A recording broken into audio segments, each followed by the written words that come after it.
Hello, everyone. I'd like to welcome you to this month's Founder Spotlight edition for August.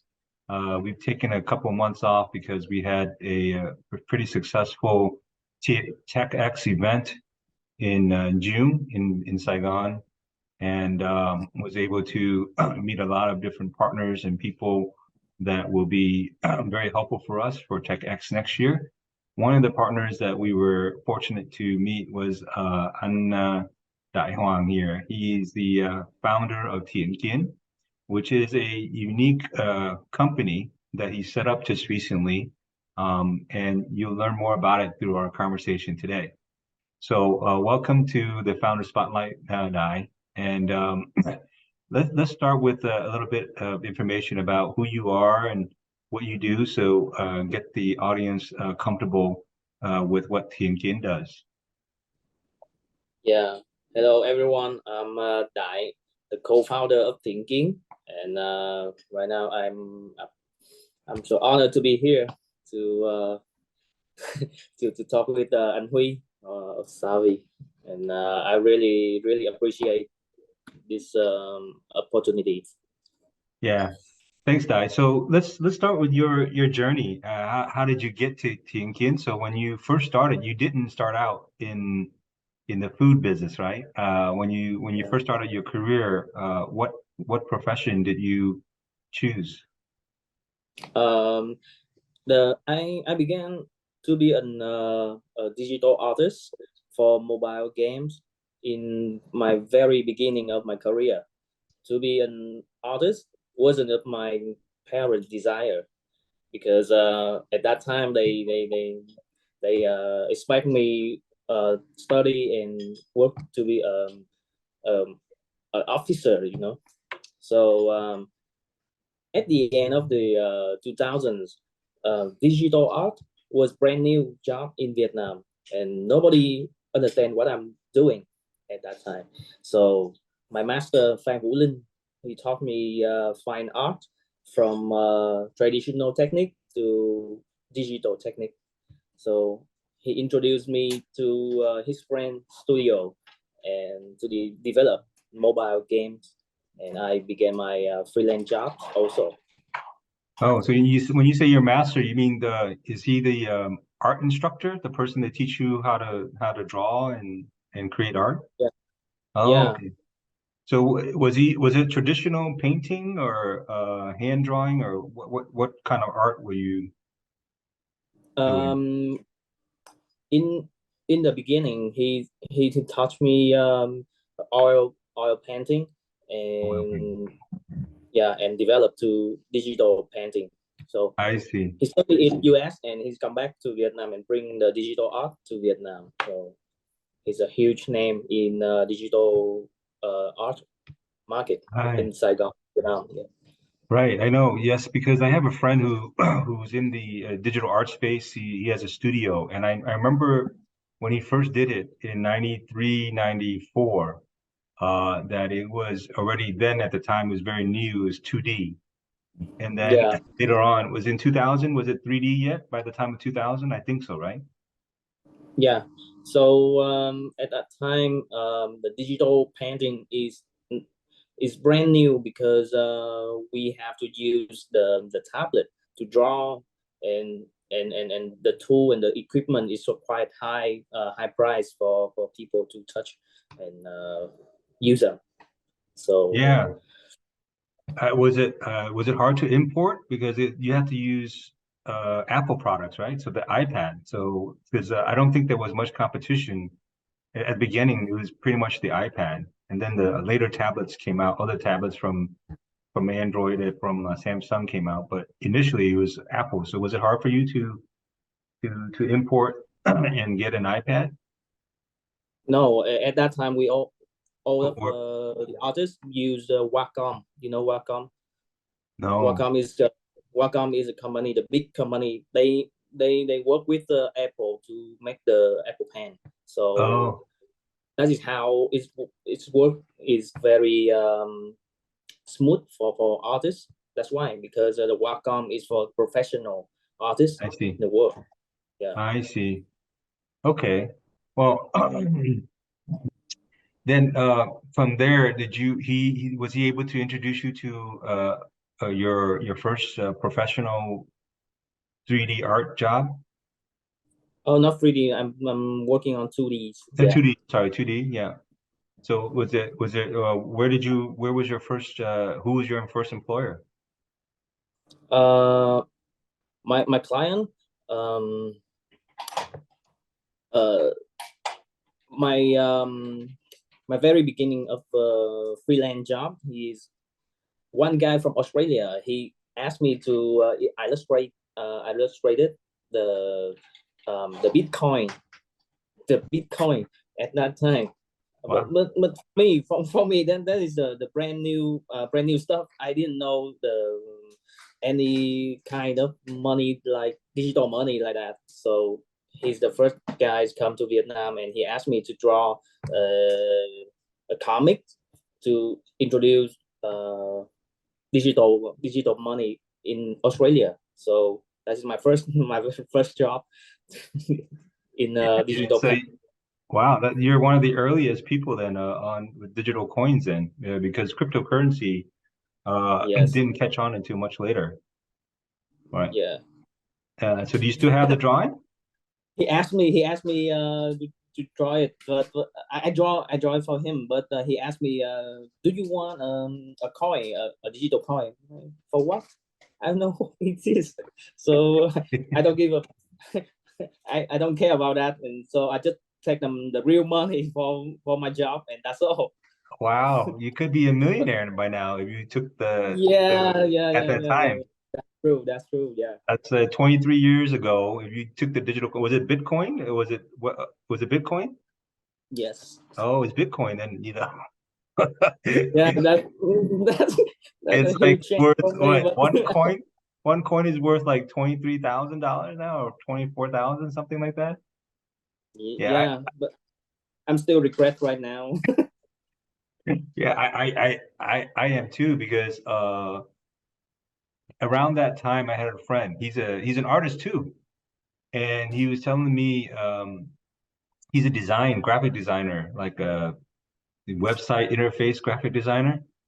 And he told me, he said, Hui, you should go and mine. I'm like, what is mining? What does that mean? I'm sitting here on a computer. He said, yeah, this mine, you get these coins and it's going to be worth a lot of money. I'm like, it doesn't make sense to me. Who's going to pay Mm, me? And I didn't understand the concept. And then, a few years later, he disappeared. I couldn't find him. And I realized that he got super rich, yeah, and he's that's probably on true. some island I can somewhere. find that guy again. Yeah, right. Yeah. Yeah. So he's like, yeah, he was one of the early ones. And if I had listened to him, yeah, I think it would be in a much different situation now. Yeah, Uh, so from there, did you start taking more work as a digital artist? yeah. No, because I really love to challenge myself, and I can't stay in the office almost 2 years for the office. That's all. I have to go around to find a challenge job, more challenge for me, because I don't like to sit on the table and do something 8 8 hours a day and All right. day by day. Right. I can live like that. So Yeah. so I quit What did you that say? job. Yeah, you quit. So then what did you do next? You will surprise a tattoo artist. Tattoo artist. No, you haven't Yes, told me about this. This is new. Oh, yes. wow. Huh. Okay. And so, so different. Was it different tattoo? I mean, was it a certain portfolio of tattoos that you had, or is it based on demand, what people request?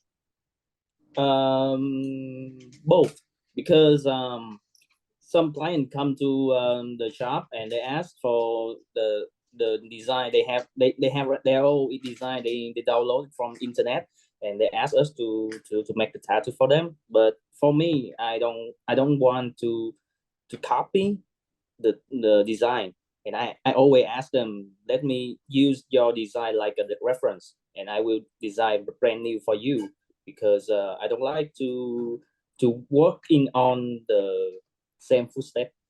Yeah, you don't want to just copy something, right? You want to create something, right? Yes.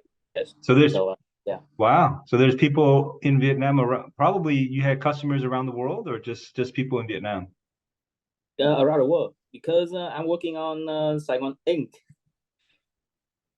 Is it? and they play in District 1, the Trần Hưng Đạo, the oldest tattoo shop in Saigon. Oh, was it hard to learn how to tattoo? It's different, right? Yeah, Than the drawing, technique. right? Yeah, the technique is different, but the skin is the good canvas Is of it? old. It, Because it, I it really love it.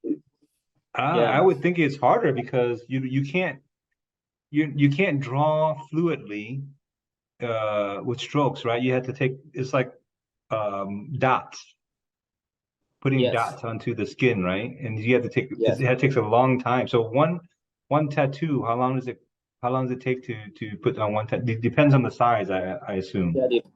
Depends on the sign. On The big. average, like about this much, how long would it take? An hour? Yeah, a half an hour. It depends on the design and the size. So if Oh, more detail, it takes a lot of time to draw. okay. So what was the longest one you've ever done? The one that took the longest? Uh, 2 hours, 1 hour, 3 hours? 40 hours. Yeah. Which tattoo took the longest? How long did it Yeah, take? 40 hours. 40 hours. 40 hours. Yeah, we have to separate the two sections. First, we do I always do the line first to keep the design, and the next section after a month, wait for the The ink to for the dry? ink to dry. So the next section is color and shading. Jesus. What was it? Do you remember? Eh, I help my boss to do full back of a guy, a Westerner guy. He's Full back.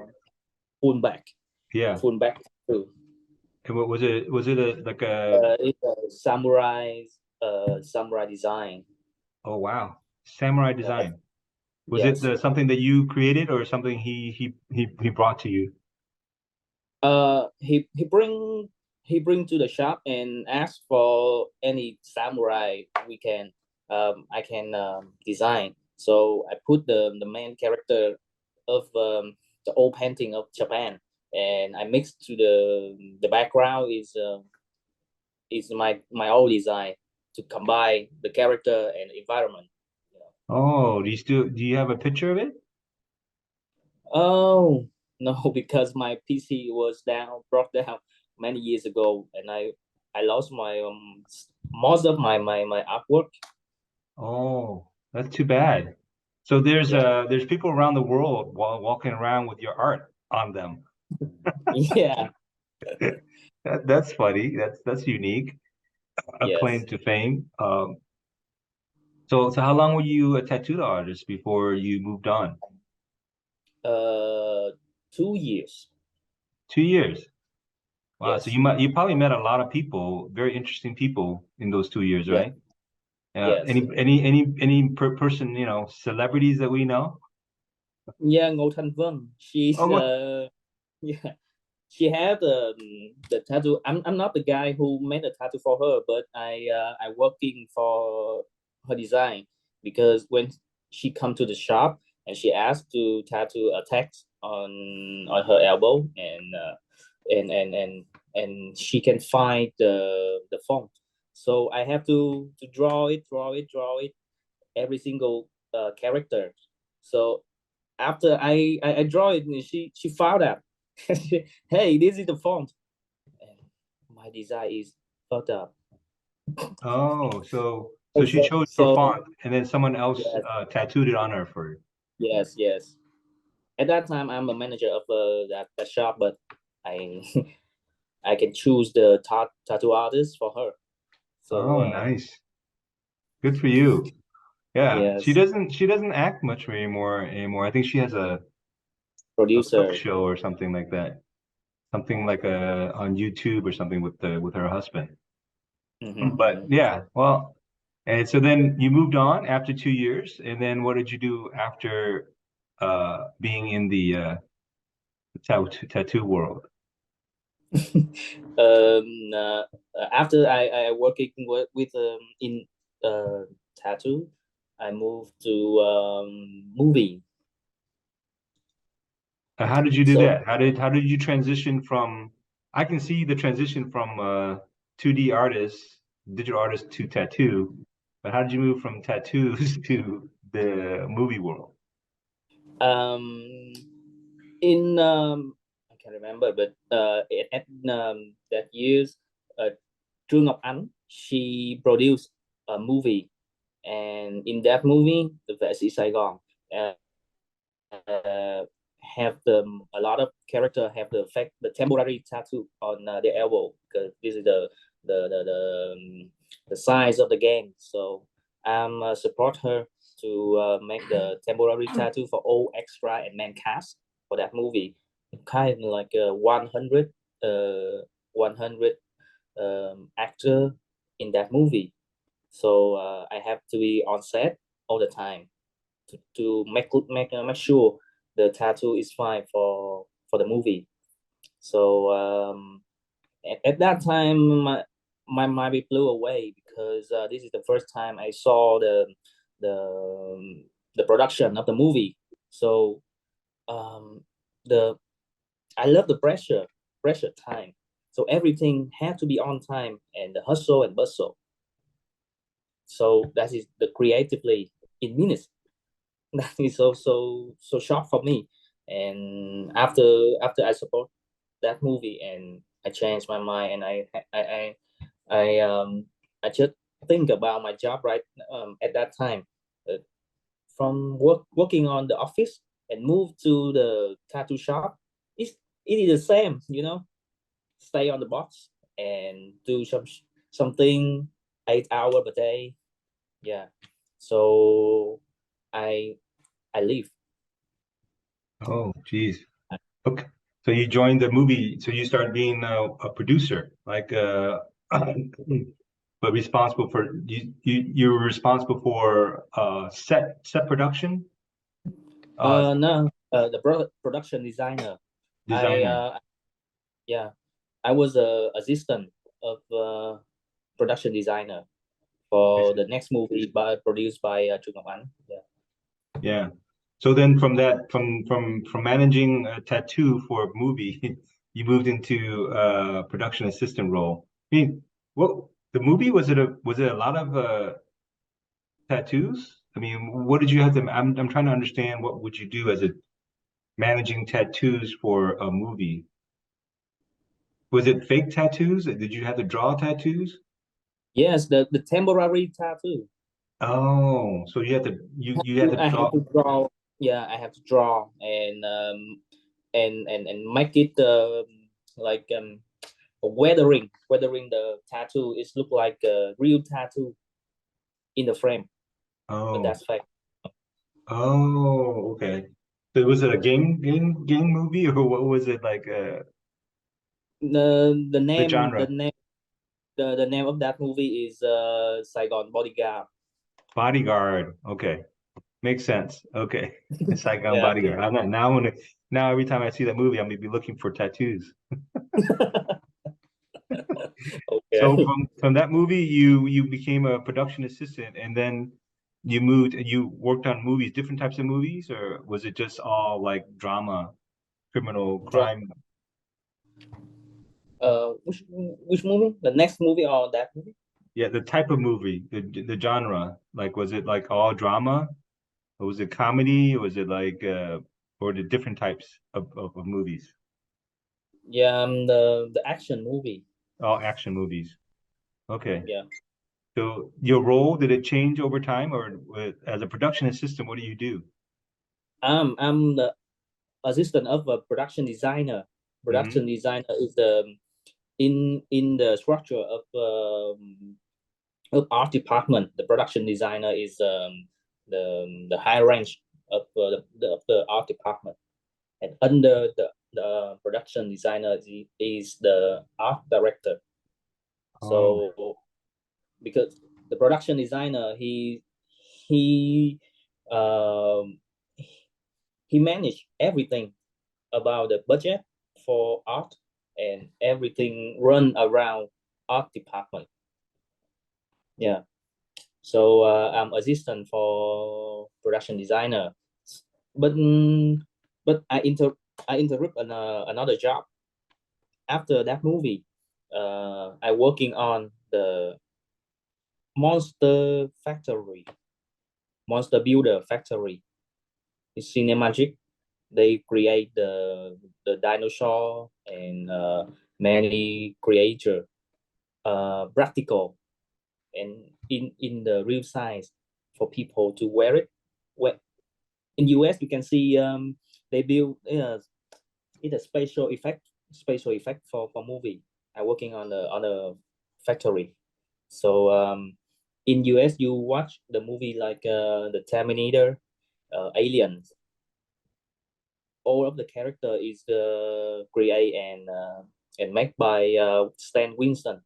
So in Vietnam have available for a factory like that, same like Stan Winston in Vietnam, and I work in that factory 1.5 years for for that.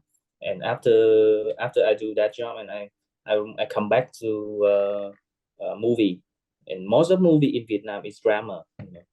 rom-com. Right. Yeah. Yeah. So did you like what I mean, were you a production assistant, production design assistant for long, or how long did you stay in that role?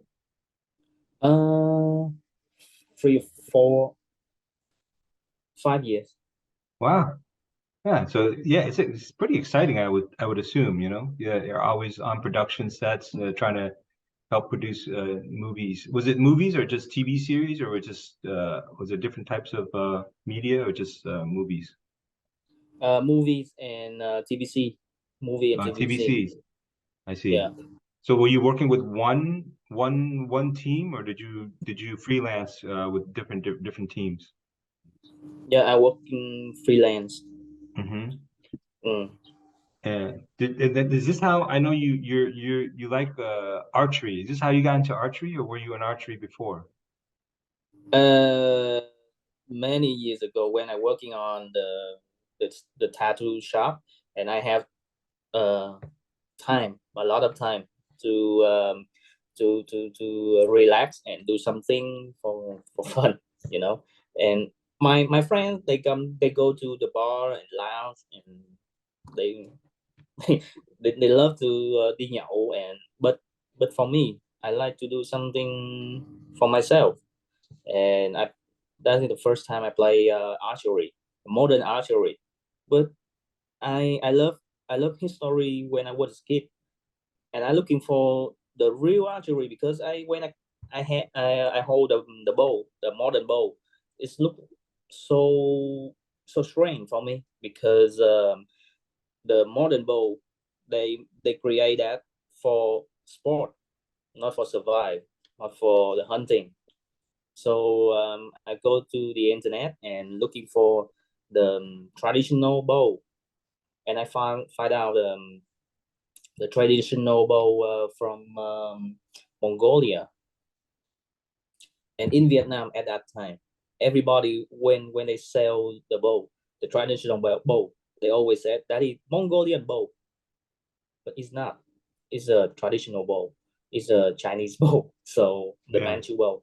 So I I I bought my first traditional bow, and I practiced traditional bow by the tutorial in the internet, and I try to practice and learn more about the archery and the history, and I find out more things I never knew before, like the government in many years ago in the kings have one orders: every horns the ox horns have to be bring back to the government.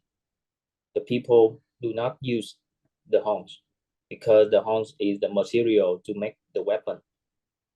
That weapon is the bow. I see. Now yeah. You're talking about Vietnamese history or Chinese history? Chinese and Vietnamese also. Okay. So you're talking about the horn? Is that what you said? A horn.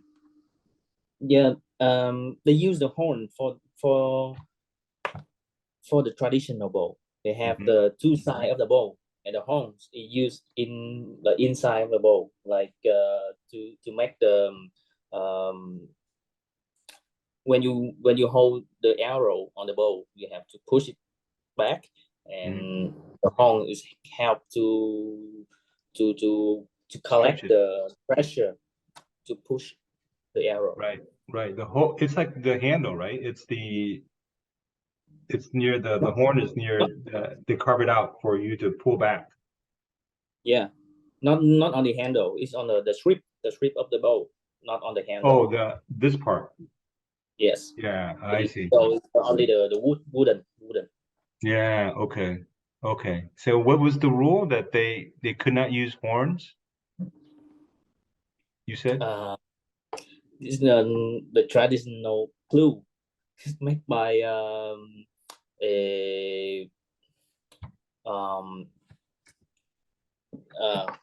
that called a sinew. A sinew. Yeah. Yeah, it's kind of the clue, the traditional clue to combine everything, stick together. Oh, and, okay. Yeah. So then so you've always had an interest in history, and then when you were a tattoo artist, you picked up archery as a hobby, right? So how did all of this lead you to Kien, what you're doing now? For me, you mean the reason I built Thinking, right? Yeah, I mean, how did all of this these past different professions help you come up with this idea, Kien? I mean, I think when you get older and you go through different jobs, you look back and you realize, oh yeah, if I did this, and this is how it led up to me being where I am now today, right? So looking back, how did that happen for you and Kien? I love Vietnamese history, as I told before. So that is the main reason I want to do something to use material from history. When I working on a tattoo shop, I always use the elements for my tattoo design. When I'm working on the movie, I put some of the element of historical elements inside the the movie I working on a little, but that but those things is not enough for me to introduce the historical. So I have to research and connect with the young people who research the history to making traditional costumes through many periods and handcraft product. And I was also the co-founder of Vietnamese Traditional Archery Club. So I participate in research activity on the military science of ancient Vietnam. So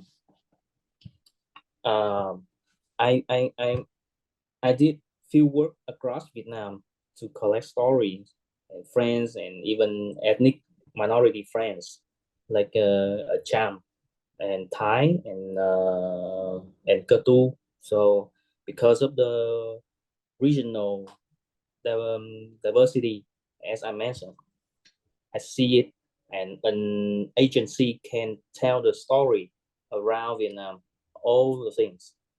The cultural agency is a agency to the storyteller, the historical storyteller. for me. So Kien, you see it as a storyteller of Vietnamese culture. Yes. Right. And so what you're saying is that your background and your love for the arts and creating authentic artwork required you to do research. And so the artwork was maybe tattoos or whatever it was. It required you to do the research and look into the historical authenticity of a piece of art. And that that introduced you more about Vietnamese culture. But then how do you connect that to food? Kien is a cultural agency, but it's really focused on food, right? Right now, to me, the culture is the reflection of the community common way of thinking. Food is the most specific reflection of thinking of people in the specific area. So, for example, in the last TEDx event, I brought this that Vietnamese people eat during Tết Đoan Ngọ. You can see different in the northern people who will eat bánh cho with sugar cane molasses and plum. The central people will eat the millet sweet soup, and the southerner will eat the cơm rượu and bánh ú. So the same, but the same event, but in three regions, they have the big difference. Why? But because in Vietnam, during any holiday in a year, the agriculture product harvest at that time, people will eat them at the time of any holiday, any Tết in the years. Vietnamese people will eat. So the North has the habit to use the molasses instead of the sugar. So that's why they don't like the sweet much. That's why they use sugar cane molasses with the bánh ú, bánh cho, and they don't have filling inside. So in the south, the opposite. They put the agriculture product. They put the green bean inside the cake, and they are boiled cakes by ash water. So, but because the north and the south have the good soil for agriculture, but in the central region, it's not. They always take the tsunami and the flood all many times a years. So that's why they don't grow the sticky rice or rice in like in the south or on the north. That's why they use the millet for sweet soup to eat in Đoan Ngọ. That's why you can see it the same event of the years, but the free region, they have the free ways to thinking to make the food and the product is different. It's for the same holiday. Yeah, in the same holiday. Yeah, that's why the culture and you can see the agriculture is the agri and the culture is combined for one sentence. You can see. Yeah. That's why. Yeah. So that's why so then there's a synergy between what you eat, how you eat it, and how that reflects through your behavior, right? And how you celebrate. Yes. So but it's the same holiday, but each of the regions have different foods that are associated with that holiday, right? Yeah. And I think part of it's also the three regions was over thousands of years have been influenced by different types of peoples, right? And for a long time, from central Vietnam down to the south, it was the Champa kingdom, right? So a lot of Champa, the Champa Empire actually was the indigenous people there originally, and so I'm assuming that a lot of their culture and food was assimilated into Vietnamese culture, right? And same with the North. The North, it was different. It was occupied by different foreign countries like China and France, and then for some time, I mean, the Mongolians tried to take over that land as well. So over the years, different people with different ideas, different types of foods were introduced into the region. And now you have a combination of different ideas and practices that create this culture. So how does Thien Kien um, uh, illustrate or show the culture? How do you do it? Do you have events, or you have like just a portfolio, a menu of different types of food? How do you go about showing or illustrating Vietnamese culture? Um, as I said, thinking is a cultural agency. So, what to be able to tell the story Vietnamese culture and history through various media. It's not only food. We have many ways to tell the story. So the upcoming plans of thinking will focus to introducing the agriculture products, the business gifts, and the internal event to bring the concept of Vietnamese culture thinking. We hope to be able to bring the image of Vietnamese culture through international company offices.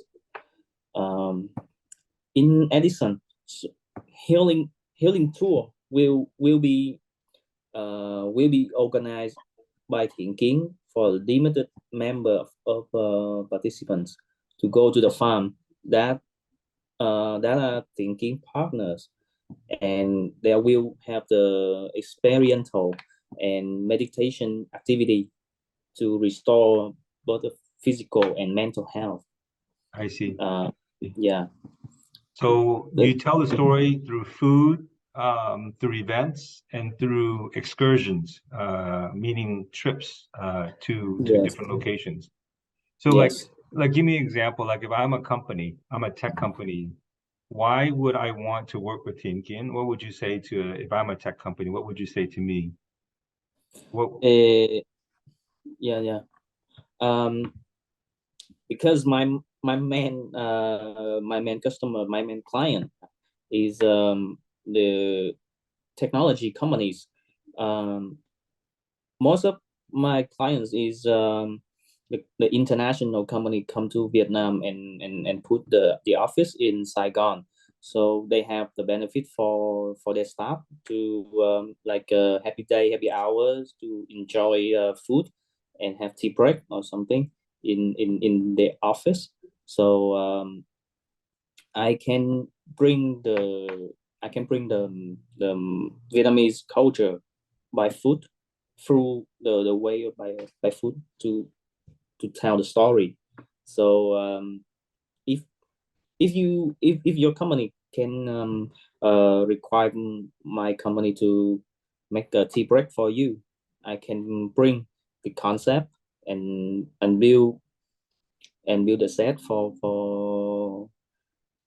for your party in your office. Mhm. So because I'm working on the movie set, so that's so easy for me to build another set in your office. It Yeah. depends on the size of your office. Yeah. So and I bring the agriculture and my other product to your company. And so if you have to give gift for your partner or your client, I can provide that.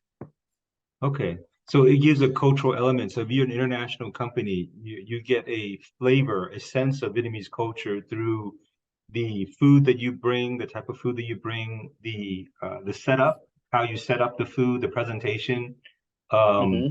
and then do you also at these events, do you provide information about the food, like either brochures, or do you do a presentation to explain the different types of food at these tea breaks events at the company?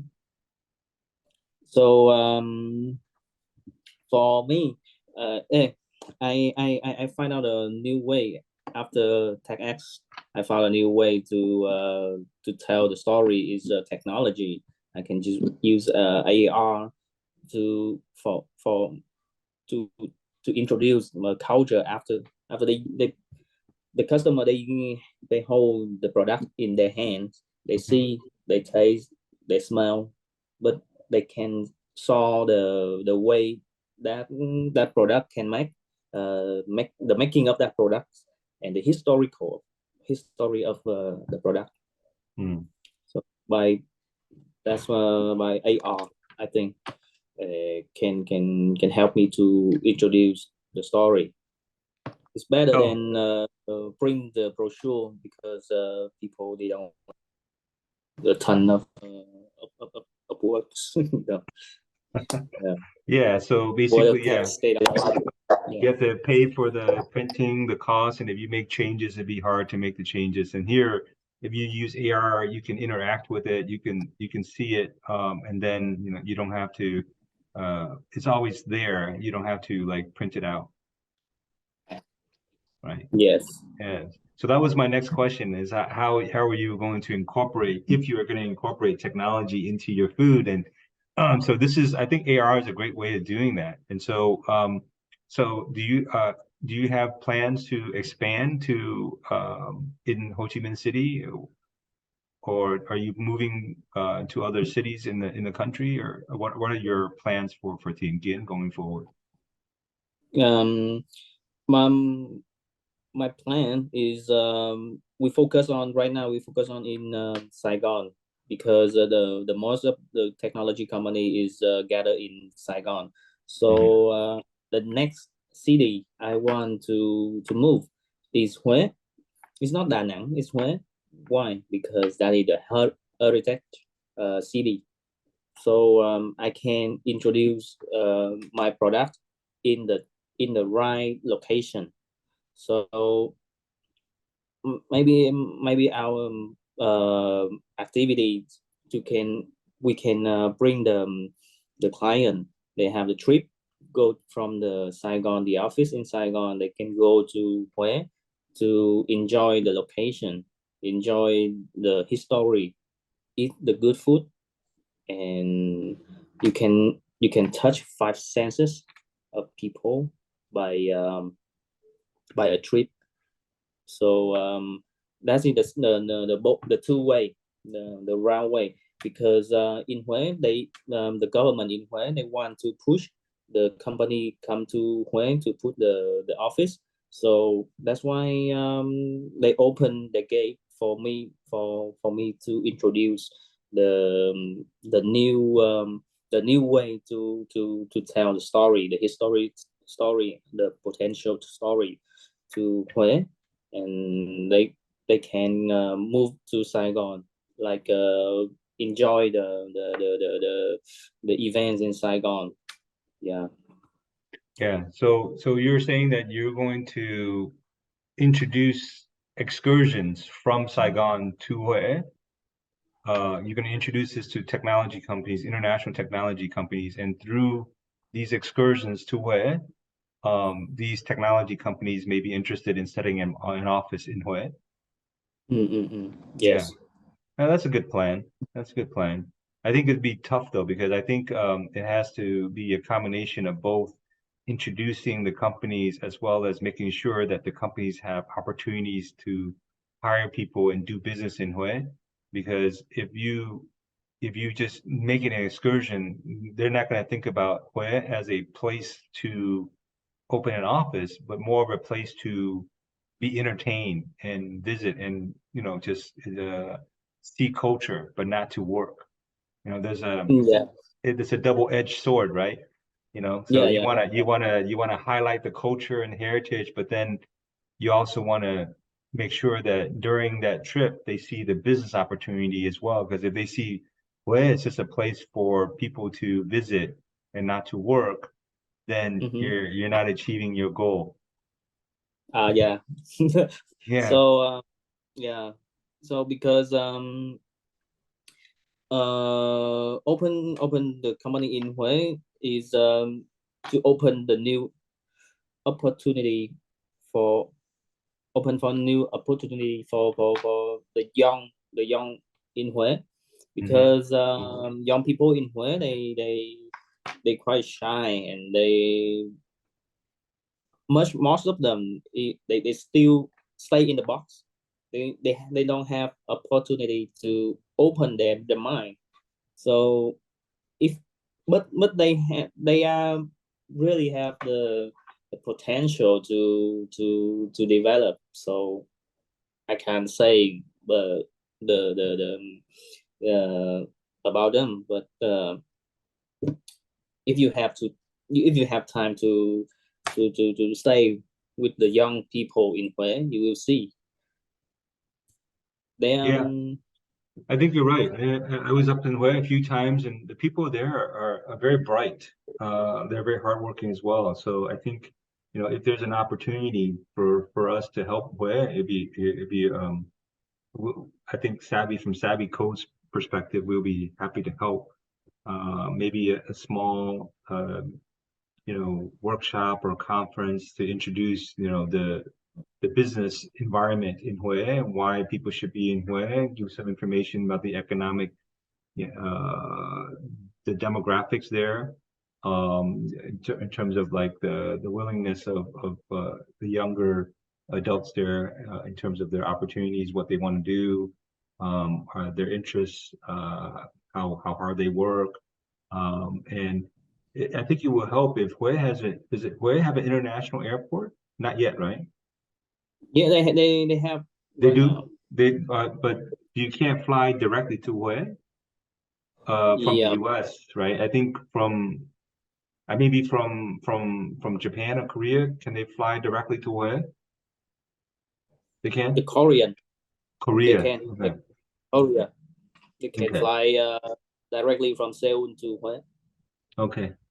Yeah, I think all those things would be very helpful. If we can use that as a way to introduce Hue, I think it'd be a big opportunity for a lot of companies if they were able to see, how Hue presents a new entry point for them to be in Vietnam. Yeah.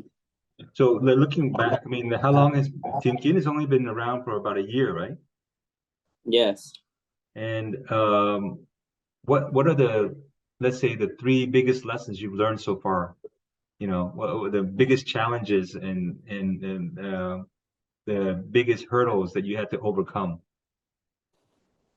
The 3 lessons first. You want to share, you want to tell other entrepreneurs, look out for these things, and how you want to solve them. Yeah.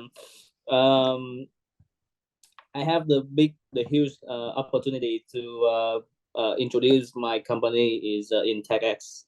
So thank you for that for that opportunity for me. So after until now, I have the top 3 lessons for me is I have to learn more flexible, how to handle the suppliers and the customers, because the field I work is so completely new and full of risk, So the second one is the balance between the supply and the demand.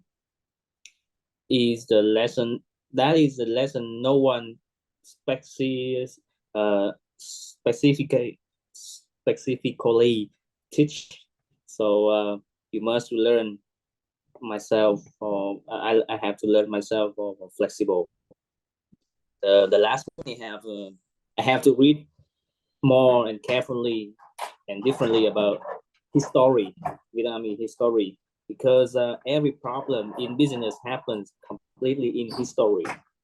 The way that the previous generation handled the problem is the most obvious lesson to put into the way of the business, So that is my 3 lesson for me right now. Yeah, I mean, I think those are very good lessons.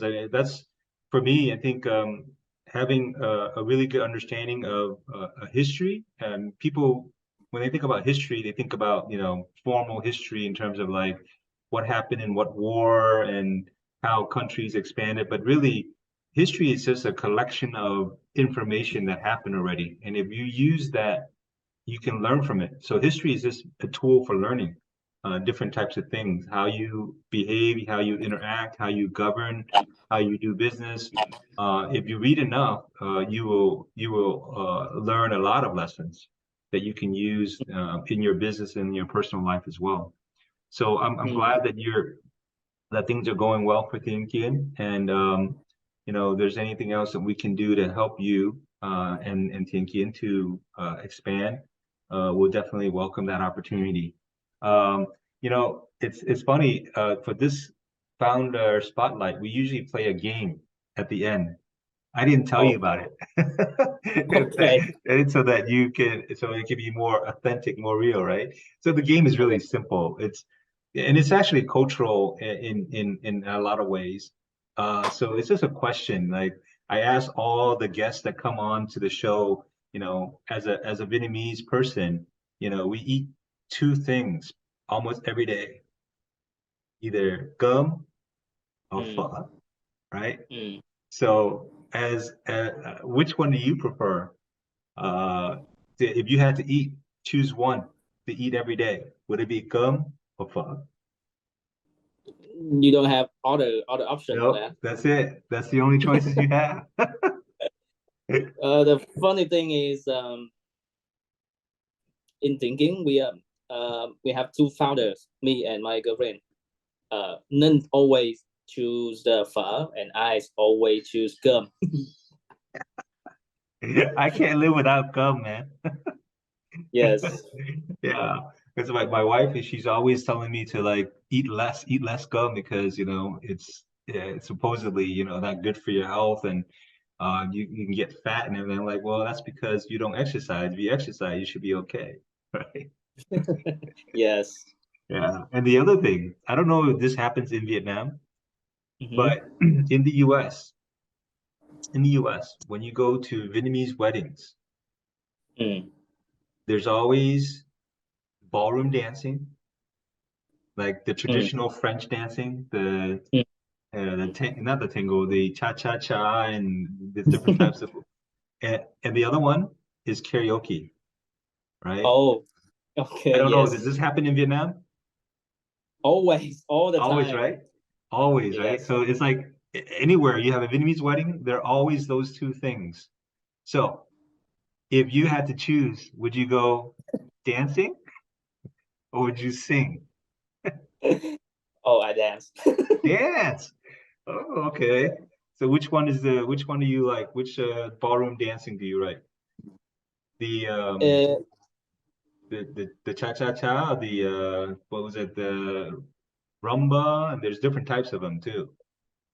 no, in at this time in Vietnam, they use EDM to dance, Oh, and modern dancing. Okay. yeah. No, I mean, I don't know if this happens in Vietnam, but I think in the US, Vietnamese weddings, people love the ballroom dancing. If the people in their 40s and 50s, they you know they go up and you know it's a chance to show off. Yes, yes. All right, So EDM. because Okay, now I know. Now I know. I take you to a club next time and see you. I want to see you dance. I sing bad and I dance bad, so that is the same. But Uh, when I dance, everybody dance, so no more shy. You know. that's right. That's right. Well, thank you so much, Dai, for joining us today. Really appreciate your time and learning about Thien Kien. I think, Yeah. personally speaking, I think Thien Kien would add a lot to a company's, I think, creating the right atmosphere, particularly international companies that are doing business in Vietnam. This gives them an opportunity to learn more about the local culture through food and in a very happy setting, in a very relaxed setting. And the cultural excursions that you talk about, like when you go on these trips and you cook your own food. Uh, Actually, now that's happening more. You know, there's reports like the food that's being manufactured and processed, it actually changes your body, and a lot of it is dangerous because a lot of chemicals are in there, and these experts are encouraging people to go back to the original lifestyle where you cook and farm your own food and eat organic, non-processed foods. So Tien is not only introducing culture, but introducing a way of living that's more healthy, I think. And in a technology company, one of the most important things is that, is to maintain your health, because most technology companies, you're not using your body. It's not physical, right? So you're sitting in Yes. your office, and so you need to make sure to remind yourself to engage in physical activity as well as eat proper food. Don't rush and eat, like, go get a quick meal to finish it, and then go back to work having processed foods. Eat a lot of fruits, drink a lot of liquids, and keep your body hydrated. All these things you forget because before, the Vietnamese were mostly farmers, right? So we were out in the fields, and then now we're in the office. And so I think there's a lot to Kien that I think is helpful for technology companies to remind their employees and their staff to not only appreciate the culture of Vietnam, but also to take care of their bodies. So I appreciate what Tien Kien's doing, and I wish you a lot of success. Yeah. I'll see you in Vietnam soon. Yes, thank you so much. So thank you everybody to hear my bad English. So No, thank you yeah, for this okay. interview. So, All yeah, right, Dai. Take care. yeah, take care. Bye. Okay, bye.